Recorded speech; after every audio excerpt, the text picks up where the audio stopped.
কি ঘটেছিল আজকে এখানে? আজকে আমি নির্মলের বাড়িতে আসছি। হুম ৯ বছরের সম্পর্ক। হুম আজকে নির্মল আমার সঙ্গে প্রতারণা করতেছে। হুম আমি নির্মলের সঙ্গে দেখা করার জন্য হায়দ্রাবাদ গেছি। যাওয়ার পরে ওখানেও দেখা হয়নি, দেখা করতে দেয়নি ওরা। হায়দ্রাবাদ থেকে বাড়ি আসছি। বাড়ি আসার পরেও যোগাযোগ হয়নি, তার জন্য আমি নির্মলের বাড়ি আসছি।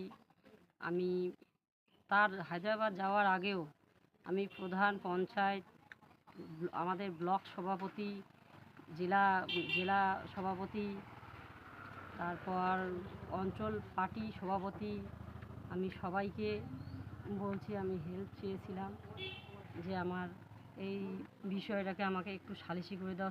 6 মাস থেকে আমাদের খুব সমস্যা চলতেছে। নির্মল আমাকে বিয়ে করছে, নির্মল আমাকে ভালোবাসে, আমিও নির্মলকে ভালোবাসি। আমার একটাই বক্তব্য, নির্মলকে আমাকে এনে দাও। আর আমি আজকে ওদের বাড়ি আসি, আমাকে সবাই ওরা মারধর করছে।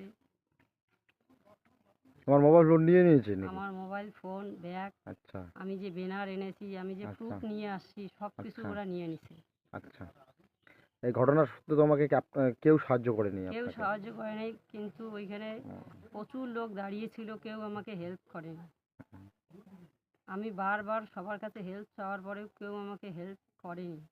হুম, ওদের বাড়ির প্রত্যেকটা সদস্য আমাকে মারছে। এখন ছেলের জেঠু আমাকে জুতা তুলছে মারার জন্য। হুম, ছেলের দাদাও আমাকে চুল ধরার জন্য রেডি ছিল। হুম, সব কিছুর জন্য ছেলের দাদা দায়ী, কমলা। ওই এত কিছু করতেছে, ছেলে আমাকে স্বীকৃতি দিতে চায়, হুম। আর কমলা স্বীকৃতি দিলে মিথ্যা ভান করতেছে যে ও সুইসাইড করবে। এই করে ছেলেটাকে ব্ল্যাকমেল করে রেখেছে। তোমরা আমাকে বাঁচাও। আমি সবার কাছে অনুরোধ করছি যে আমার পাশে দাঁড়াও। আমি একটা মেয়ে হিসাবে, একটা নারী হিসাবে আমি সবার কাছে সাহায্য চাচ্ছি। তোমার সাথে নির্মলের কতদিনের সম্পর্ক? 9 বছরের সম্পর্ক। তো এতদিন কোথায় ছিলেন আপনারা? মাথাভাঙায় ছিলাম ভাড়া। আচ্ছা, ভাড়া বাড়িতে মাথাভাঙায় ছিলেন। হ্যাঁ, এখন তুমি কি চাচ্ছ তাহলে? আমি এখন চাই নির্মলকে, আমি স্বীকৃতি চাই। আমি আমি প্রতিশ্রুতি দেওয়া, ওই প্রতিশ্রুতির, ওর অবৈধ প্রতিশ্রুতি, মিথ্যা, এগুলো চাই না। আমি ভালোবাসা চাই, মিথ্যা প্রতিশ্রুতি চাই না।